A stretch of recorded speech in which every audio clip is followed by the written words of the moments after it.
Boeing vient de perdre 3 de ses plus grands clients, dans le coup le plus dévastateur pour l'aérospatiale américaine depuis des décennies.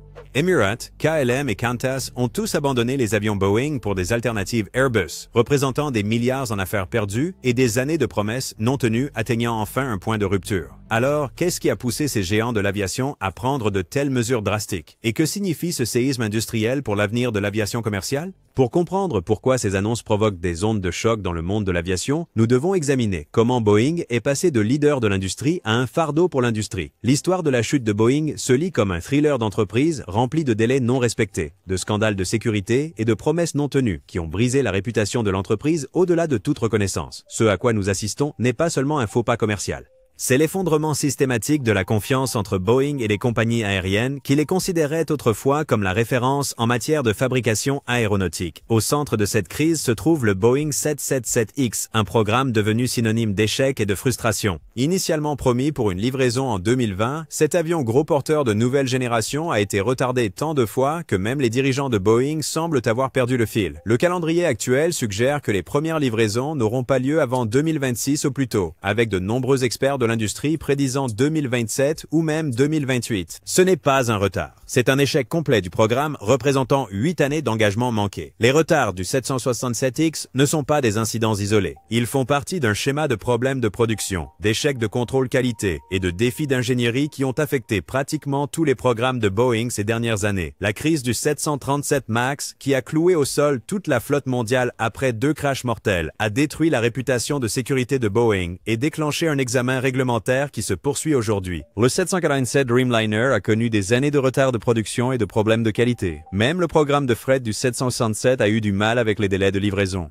Derrière ces échecs visibles se cache une histoire plus troublante de changements dans la culture d'entreprise qui ont privilégié l'ingénierie financière plutôt que l'ingénierie réelle. La fusion avec McDonnell Douglas en 1997 a apporté une mentalité axée sur Wall Street qui mettait l'accent sur la réduction des coûts et les bénéfices trimestriels au détriment de l'excellence en ingénierie qui avait construit la réputation de Boeing. Déplacer le siège social de Seattle, où les avions étaient construits, à Chicago, où les décisions financières étaient prises, symbolisait ce changement fondamental de priorité. La qualité de fabrication a souffert de manière dramatique sous cette nouvelle approche. Les travailleurs ont signalé une pression pour atteindre les objectifs de production au détriment du contrôle de la qualité. Les inspecteurs ont exprimé des préoccupations concernant les raccourcis de fabrication et la supervision inadéquate. La Federal Aviation Administration a intensifié la surveillance des processus d'autocertification de Boeing, ralentissant les approbations et ajoutant de l'incertitude au délai de livraison. La gestion de la chaîne d'approvisionnement est devenue une autre faiblesse critique. La chaîne d'approvisionnement mondiale de Boeing, autrefois une source d'avantages concurrentiels, est devenue un handicap alors que les fournisseurs peinent à respecter les normes de qualité et les calendriers de livraison. Les pénuries de composants, les défauts de qualité et les échecs de coordination se sont propagés dans le système de production, créant des retards qui se cumulent à travers plusieurs programmes d'avions.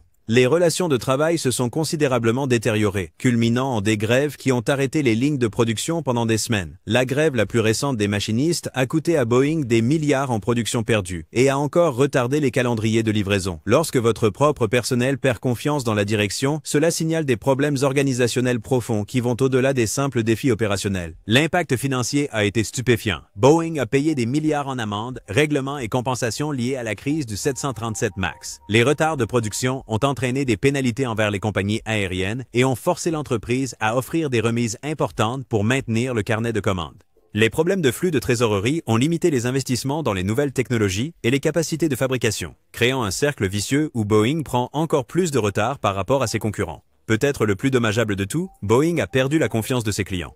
Les compagnies aériennes qui considéraient autrefois automatiquement Boeing pour de nouveaux avions évaluent maintenant systématiquement des alternatives. La relation entre les fabricants d'avions et les compagnies aériennes est fondée sur la confiance. La confiance que les calendriers de livraison seront respectés, que les avions fonctionneront comme promis et que le support sera disponible en cas de besoin. Boeing a brisé cette confiance à plusieurs reprises et la reconstruire nécessitera des années d'exécution sans faille. L'environnement réglementaire est devenu de plus en plus hostile également. La Federal Aviation Administration a abandonné de nombreuses procédures d'autocertification qui permettait à Boeing d'approuver ses propres conceptions et soumet désormais chaque nouvel avion à un examen renforcé. Les régulateurs internationaux sont devenus encore plus sceptiques, créant des obstacles supplémentaires pour les avions Boeing sur les marchés mondiaux. Cette combinaison toxique de retard de production, de problèmes de qualité, de défis réglementaires et de méfiance des clients a créé la tempête parfaite qui pousse les compagnies aériennes vers Airbus. Emirates, KLM et Qantas ne prennent pas seulement des décisions commerciales. Ils répondent à une crise de confiance qui menace les fondations même de l'activité d'avions commerciaux de Boeing.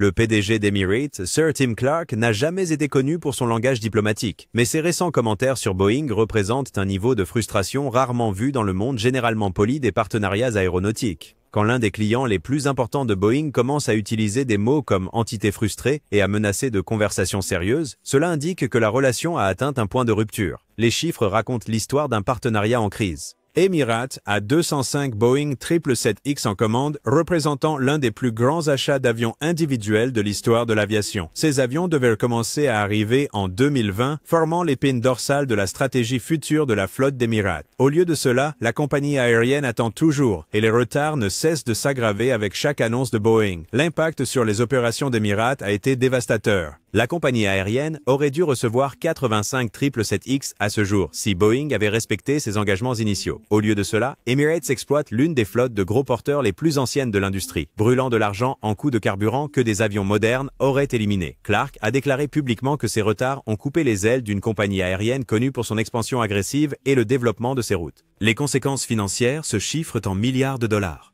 Emirates a été contraint de dépenser plus de 4 milliards de dollars pour moderniser ses flottes existantes de Boeing 777 et d'Airbus A380 afin de prolonger leur durée de vie. Ce n'était pas un entretien optionnel, c'était une chirurgie d'urgence sur des avions vieillissants qui auraient dû être remplacés il y a des années. Les sièges passagers sont en cours de mise à niveau. Les intérieurs sont redessinés et les systèmes modernisés pour maintenir les avions compétitifs jusqu'à l'arrivée du 777X. Mais les coûts de réaménagement ne sont que le début. Emirates a dû abandonner ses plans d'expansion de route, retarder le lancement de nouvelles destinations et voir les concurrents capturer des parts de marché sur des routes qu'ils auraient dû dominer avec des avions plus efficaces. Le coût d'opportunité de ces vols manqués représente un revenu qu'Emirates ne récupérera jamais, peu importe quand le 777X entrera finalement en service. La frustration de Clark va au-delà des simples retards. Boeing a à plusieurs reprises fourni des délais de livraison qui se sont avérés être des fantasmes plutôt que des projections réalistes. Chaque échéance manquée oblige Emirates à réviser ses plans d'affaires, ajuster ses horaires de vol et décevoir les passagers qui s'attendent à la qualité de service emblématique de la compagnie aérienne. L'incertitude constante rend la planification à long terme pratiquement impossible. Les problèmes techniques qui affectent le programme 777X n'ont fait qu'ajouter aux préoccupations d'Emirates. Les défaillances structurelles lors des tests, les retards de certification des moteurs et les problèmes de qualité de fabrication suggèrent que même le calendrier actuel de Boeing pourrait être optimiste. Clark a publiquement remis en question la capacité de Boeing à faire des prévisions significatives des dates de livraison, compte tenu de l'historique troublé du programme. La réponse d'Emirates a été de se diversifier en s'éloignant de sa dépendance traditionnelle aux avions Boeing. La compagnie aérienne a reçu pour la première fois des avions Airbus A350, marquant un changement stratégique significatif. Bien que la commande d'A350 soit relativement petite, elle représente pour Emirates une manière de se protéger contre de nouveaux retards de Boeing et d'explorer des alternatives pour la croissance future de sa flotte. La détérioration de la relation est devenue publique lors d'événements de l'industrie où Clark a ouvertement critiqué la performance de Boeing. Lors des cérémonies de livraison d'avions, des conférences aériennes et des réunions d'investisseurs, Clark a clairement indiqué qu'Emirates attend de la responsabilité de la part de ses fournisseurs. Ses commentaires sur le fait d'avoir une conversation sérieuse avec Boeing suggèrent que des révisions de contrats, des paiements de pénalités ou même des annulations de commandes pourraient être en discussion. Peut-être le plus dommageable pour Boeing, Clark a remis en question si le 777X vaudra même la peine d'attendre lorsqu'il arrivera enfin. La technologie des avions avance rapidement et le 777X qui entrera en service en 2027 ou 2028 pourrait être moins compétitif que prévu à l'origine. Pendant ce temps, Airbus continue d'améliorer l'A350 et de développer de nouvelles variantes qui pourraient capturer la part de marché que Boeing s'attendait à dominer. La situation avec Emirates est devenue une étude de cas sur la manière de ne pas gérer les relations clients dans l'industrie de l'aviation. D'autres compagnies aériennes observent attentivement comment Boeing gère les préoccupations de ses clients les plus importants. Si Emirates, avec son carnet de commandes massif et son influence mondiale, ne peut pas obtenir satisfaction de Boeing, les compagnies aériennes plus petites ont peu de raisons d'espérer un meilleur traitement. Les observateurs de l'industrie considèrent la relation Emirates-Boeing comme un indicateur pour l'ensemble du programme 777X. Si Boeing ne peut pas livrer des avions à son client de lancement dans un délai raisonnable, toute la justification commerciale du programme est remise en question. D'autres compagnies aériennes ayant des commandes de 777X observent la patience d'Emirates s'épuiser et tirent leurs propres conclusions sur la fiabilité de Boeing en tant que fournisseur. L'ironie est qu'Emirates était l'un des plus fervents partisans de Boeing, choisissant systématiquement les avions Boeing pour son expansion rapide et servant de client vitrine pour les nouveaux modèles. Le Le partenariat, qui symbolisait autrefois la portée mondiale de Boeing et la fidélité de ses clients, est devenu un symbole de promesses non tenues et de relations endommagées qui ne se rétabliront peut-être jamais complètement. Alors que la frustration d'Emirates envers Boeing fait les gros titres, le changement systématique de KLM loin de Boeing représente quelque chose d'encore plus significatif, une transformation stratégique complète qui redessine l'une des compagnies aériennes les plus respectées d'Europe. Le transporteur néerlandais ne se contente pas de se plaindre des retards. Ils remplacent activement toute leur infrastructure Boeing par des alternatives Airbus dans l'une des révisions de flotte les plus complètes de l'histoire de l'aviation. L'ampleur de la transition de KLM est stupéfiante. La compagnie aérienne remplace l'intégralité de sa flotte de Boeing 737 monocouloirs, 42 avions au total, par des Airbus A320neo et A321neo. Ce n'est pas une mise à niveau partielle ou une transition progressive. C'est un abandon complet des avions monocouloirs de Boeing au profit d'alternatives européennes. Le premier A321neo est déjà arrivé à l'aéroport de Schiphol à Amsterdam, marquant le début de la fin de la présence de Boeing dans les opérations court courrier de KLM. Mais l'exode de Boeing par KLM va bien au-delà des avions monocouloirs. La compagnie aérienne a rejoint Air France en commandant 50 Airbus A350 gros porteurs spécifiquement pour remplacer les Boeing 777 et Airbus A330 vieillissants. Ces A350 prendront en charge les opérations long courrier de KLM vers l'Asie, l'Afrique et les Amériques. Des routes actuellement desservies par les Boeing 777. Une fois ces livraisons terminées, KLM exploitera beaucoup moins d'avions Boeing qu'à tout autre moment de l'histoire moderne de la compagnie aérienne. La raison stratégique derrière les décisions de KLM révèle de profondes préoccupations concernant la fiabilité de Boeing en tant que partenaire à long terme. Les dirigeants de KLM ont cité l'efficacité énergétique, la réduction du bruit et la fiabilité opérationnelle comme facteurs clés influençant leur choix d'avion. Ce sont des manières diplomatiques de dire que les offres actuelles de Boeing ne répondent pas aux normes de performance de la compagnie aérienne pour les routes qu'elle doit desservir. Les considérations environnementales ont également joué un rôle majeur dans les décisions de flotte de KLM. La compagnie aérienne fait face à une pression croissante de la part des régulateurs européens et des groupes environnementaux pour réduire les émissions de carbone et la pollution sonore. Les avions Airbus surpassent systématiquement les modèles comparables de Boeing dans les deux catégories, les rendant plus attractifs pour une compagnie aérienne opérant depuis l'un des aéroports les plus sensibles au bruit d'Europe. Le moment de l'annonce de KLM envoie un message clair sur la position concurrentielle de Boeing. Plutôt que d'attendre de voir si Boeing pouvait résoudre ses problèmes de production et de conception, KLM a choisi de s'engager envers les avions Airbus pour la prochaine décennie ou plus. Cela suggère que la direction de KLM a perdu confiance dans la capacité de Boeing à livrer des avions compétitifs dans des délais fiables.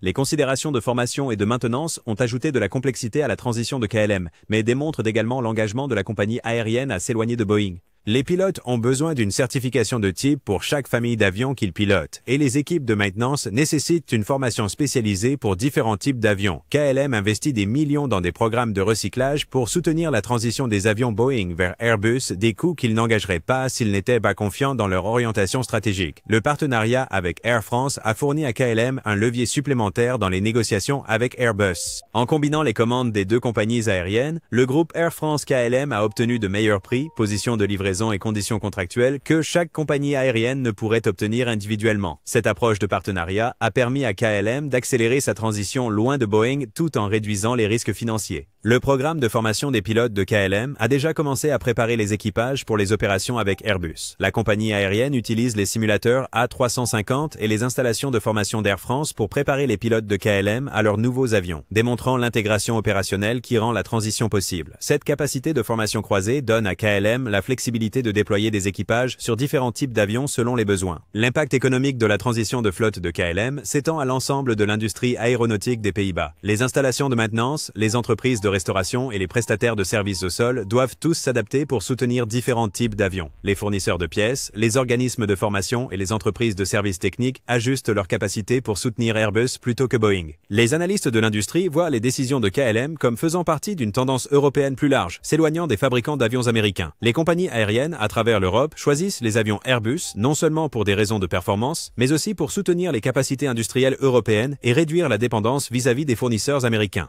La transformation de KLM reflète à la fois un calcul commercial et un alignement stratégique avec les intérêts européens. Le succès des premières opérations de la 321neo de KLM influencera probablement d'autres compagnies aériennes envisageant des transitions similaires. Si KLM démontre que passer des avions monocouloirs de Boeing à ceux d'Airbus améliore l'efficacité opérationnelle et la satisfaction des clients, d'autres compagnies pourraient suivre le mouvement. La part de marché des avions monocouloirs de Boeing en Europe pourrait s'éroder davantage si l'expérience de KLM s'avère positive.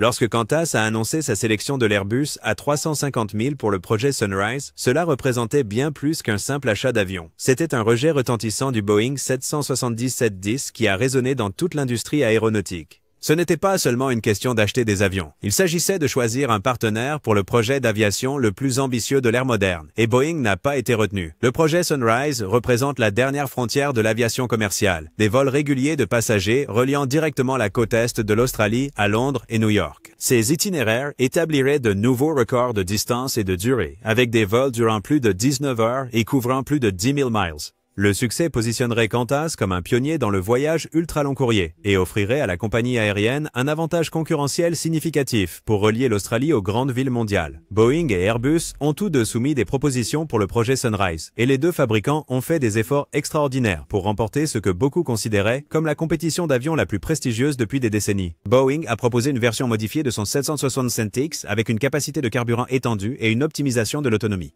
Airbus a proposé un A350 000 personnalisé avec des réservoirs de carburant supplémentaires et une masse maximale au décollage augmenté. Les deux avions pouvaient techniquement répondre aux exigences de la mission. Le processus de sélection était exhaustif et public, Qantas effectuant des vols de recherche avec des avions Boeing 787 pour étudier la fatigue des passagers et de l'équipage sur les routes ultra-long courrier. La compagnie aérienne a testé tout, de l'horaire des repas à l'éclairage de la cabine, des habitudes de sommeil au système de divertissement. Les deux fabricants travaillent en étroite collaboration avec Qantas pour optimiser leur propositions en fonction des résultats de recherche. Boeing semblait avoir des avantages significatifs en entrant dans la compétition. Qantas avait une longue histoire d'exploitation d'avions gros porteurs Boeing, y compris les vols emblématiques du Boeing 747-400ER qui détenaient auparavant des records de distance. L'infrastructure de maintenance de la compagnie aérienne, les programmes de formation des pilotes et les procédures opérationnelles étaient tous optimisés pour les avions Boeing.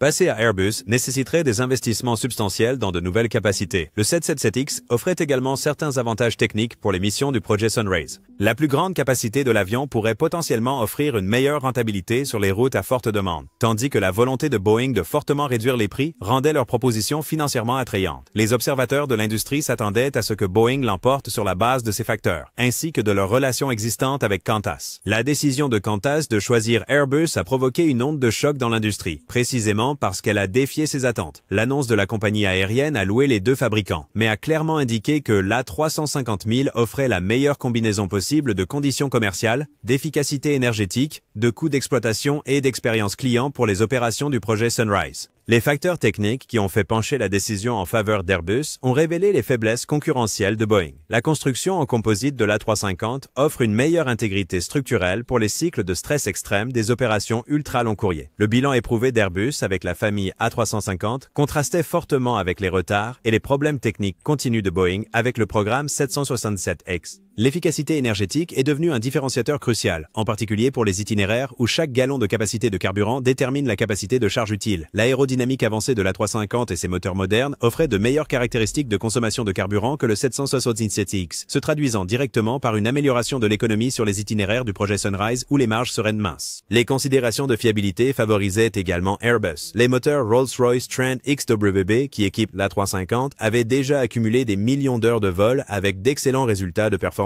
Les moteurs General Electric GE9X de Boeing pour le 767X étaient encore en développement et faisaient face à leurs propres défis de certification, ajoutant de l'incertitude à un projet déjà complexe. Peut-être plus important encore, le calendrier favorisait Airbus. L'A350 1000 était un avion éprouvé, certifié et déjà en service avec plusieurs compagnies aériennes. Qantas pouvait avoir confiance dans les calendriers de livraison et les paramètres de performance. Le Boeing 777X restait un programme en développement avec des délais de certification incertains qui pourraient retarder le projet Sunrise de plusieurs années. L'impact psychologique de la décision de Qantas s'étendait bien au-delà de la valeur immédiate du contrat. Le projet Sunrise représentait la chance pour Boeing de démontrer que l'ingénierie américaine pouvait encore mener le monde en repoussant les limites de l'aviation. Perdre cette compétition face à Airbus suggérait que les fabricants européens avaient acquis une supériorité technologique dans les applications avancées de l'aviation commerciale. Pour Qantas, choisir Airbus représentait un pari stratégique sur une technologie éprouvée plutôt que sur une innovation potentielle. La compagnie aérienne a privilégié la livraison, la certitude et la fiabilité opérationnelle par rapport aux avantages théoriques de conception plus récentes mais non éprouvés. Cette approche prudente reflétait le scepticisme plus large de l'industrie quant à la capacité de Boeing à tenir ses promesses. La décision du projet Sunrise a établi établit Airbus comme le partenaire privilégié pour les opérations de très long courrier de nouvelle génération. D'autres compagnies aériennes planifiant des routes similaires sont susceptibles de suivre l'exemple de Qantas, créant potentiellement un nouveau segment de marché où Airbus domine dès le début plutôt que de concurrencer les produits établis de Boeing. Les décisions simultanées d'Emirates, KLM et Qantas de se détourner de Boeing représentent plus que des choix commerciaux isolés. Elles signalent un changement fondamental dans l'industrie aéronautique mondiale qui pourrait remodeler la fabrication d'avions commerciaux pour les décennies à venir. Lorsque 3 des compagnies aériennes les plus influentes au monde parviennent indépendamment à des conclusions similaires sur la fiabilité de Boeing, cela crée un séisme dans l'industrie avec des implications qui vont bien au-delà des commandes d'avions individuels. Les dynamiques du marché changent radicalement alors qu'Airbus prend de l'élan dans des segments où Boeing dominait auparavant. Le constructeur européen a augmenté sa part de marché dans presque toutes les catégories d'avions, des jets monocouloirs aux avions gros porteurs, en passant par les avions cargo. Il ne s'agit pas seulement de remporter des compétitions individuelles, il s'agit d'établir des avantages concurrentiels durables qui se renforcent avec le temps. Les implications sur la chaîne d'approvisionnement se répercutent dans toute l'industrie aérospatiale, alors que les compagnies aériennes modifient leurs habitudes d'achat. Les fournisseurs de composants, les fabricants de moteurs et les prestataires de services doivent tous ajuster leurs capacités pour soutenir différents types d'avions. Les entreprises qui ont construit leur activité autour des produits Boeing font face à un avenir incertain, tandis que celles alignées avec Airbus connaissent des opportunités de croissance sans précédent. L'impact financier s'étend au-delà des fabricants d'avions eux-mêmes. La compétitivité déclinante de Boeing affecte l'emploi dans l'aérospatiale américaine, les revenus d'exportation et le leadership technologique dans les secteurs de fabrication à haute valeur ajoutée. Inversement, le succès d'Airbus renforce les capacités industrielles européennes et offre des avantages économiques à plusieurs pays participant au programme de production d'avions. Les considérations réglementaires sont devenues de plus en plus importantes car différents types d'avions nécessitent des approches de certification différentes. Le contrôle accru de la Federal Aviation Administration sur les produits Boeing contraste avec les processus de certification généralement plus fluides des régulateurs européens pour les avions Airbus. Ces différences réglementaires créent des avantages supplémentaires pour les fabricants européens sur les marchés mondiaux. Les exigences en matière de formation et d'infrastructures de maintenance redéfinissent les stratégies opérationnelles des compagnies aériennes. Les compagnies aériennes investissant dans les capacités d'Airbus gagnent en flexibilité pour opérer sur toute la gamme de produits du fabricant, tandis que celles engagées envers Boeing font face à des contraintes croissantes, alors que la position de marché du fabricant s'affaiblit. Les trajectoires de développement technologique divergent, alors qu'Airbus investit massivement dans les capacités de nouvelle génération, tandis que Boeing peine à livrer des produits de génération actuelle. Les programmes de recherche et développement des fabricants européens progressent rapidement, ouvrant potentiellement des écarts technologiques qui pourraient persister pendant des années. Les tendances de confiance des clients montrent des préférences claires pour des performances éprouvées, plutôt que pour des promesses promotionnelles. Les compagnies aériennes choisissent de plus en plus des fabricants ayant fait leurs preuves en matière de livraison à temps et de performance fiable des produits, plutôt que de prendre des risques avec des conceptions non éprouvées ou des programmes de développement problématiques. Le paysage concurrentiel se consolide autour de 2 choix principaux plutôt qu'une concurrence équilibrée entre des alternatives équivalentes. Airbus établit sa domination dans plusieurs segments clés tandis que Boeing se replie sur des positions défensives dans des marchés où il était auparavant leader. Les décisions d'Emirates, KLM et Qantas représentent un tournant dans l'aviation commerciale qui influencera la dynamique de l'industrie pour la prochaine génération. Ce ne sont pas des revers temporaires que Boeing peut surmonter rapidement. Il y a des changements structurels dans la manière dont les compagnies aériennes évaluent les fabricants d'avions et prennent des engagements à long terme pour leur flotte. L'expérience des passagers évoluera différemment à mesure que les compagnies aériennes exploiteront des types d'avions de plus en plus variés. Les voyageurs volant avec des compagnies aériennes qui choisissent Airbus feront l'expérience de technologies de cabines différentes, de niveaux de bruit et d'avantages en matière d'efficacité énergétique par rapport à ceux qui opèrent des avions Boeing. Ces différences opérationnelles influenceront les préférences des clients et le positionnement des marques aériennes. Les stratégies de développement évoluent à mesure que les compagnies aériennes accèdent à différentes capacités d'avion. Les caractéristiques de portée et d'efficacité de l'A350 permettent des réseaux de route qui pourraient ne pas être viables avec les alternatives de Boeing, tandis que les avantages de capacité de Boeing peuvent favoriser des approches opérationnelles différentes. Ces différences de capacité vont remodeler les schémas de service aérien mondial. Les considérations environnementales deviennent des facteurs décisifs dans le choix des avions à mesure que la pression réglementaire augmente dans le monde entier. Les compagnies aériennes exploitant des avions plus efficaces auront des avantages concurrentiels sur les marchés avec tarification du carbone, restriction d'émissions ou limitation de bruit. Les désavantages de performance environnementale de Boeing pourraient devenir de plus en plus coûteux avec le temps. Les modèles d'investissement dans l'industrie aérospatiale se déplacent vers les fournisseurs et prestataires de services alignés avec des programmes d'avions réussis. Les entreprises soutenant la croissance d'Airbus attirent des capitaux et des talents, tandis que celles dépendantes de Boeing font face à des perspectives incertaines. Cette réallocation des ressources influencera le développement technologique futur. Les implications géopolitiques s'étendent au-delà des considérations commerciales, car la fabrication d'avions s'aligne de plus en plus avec les politiques commerciales et de sécurité plus larges. La domination américaine dans l'aérospatiale, autrefois considérée comme inattaquable, fait maintenant face à de sérieux défis de la part des concurrents européens qui gagnent des avantages technologiques et commerciaux.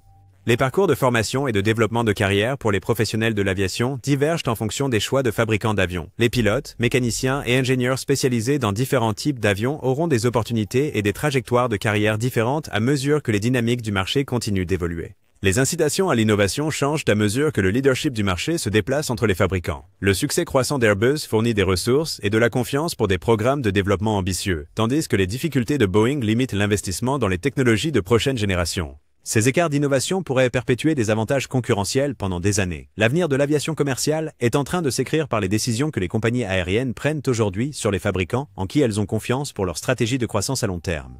Emirates, KLM et Qantas ont fait leur choix, et l'industrie suit leur exemple vers un avenir où la fabrication d'avions européens joue un rôle de plus en plus dominant. N'oubliez pas de liker et de vous abonner. On se retrouve dans la prochaine vidéo.